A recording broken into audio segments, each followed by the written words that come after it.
I wanted to give the Swimmax pool pump a review because I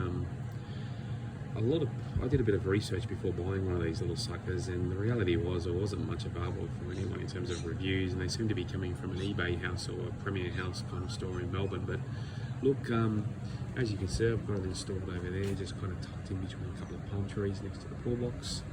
The pool I'm heating up is about 45,000 litres, so it's a decent amount of water, and it's had no problem getting up to around 27 degrees in the best part of 2-3 days.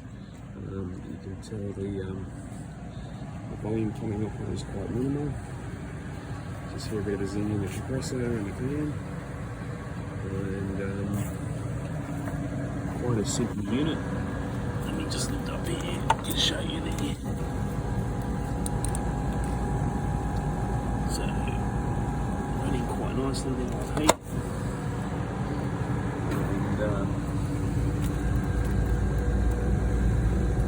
And in outlet.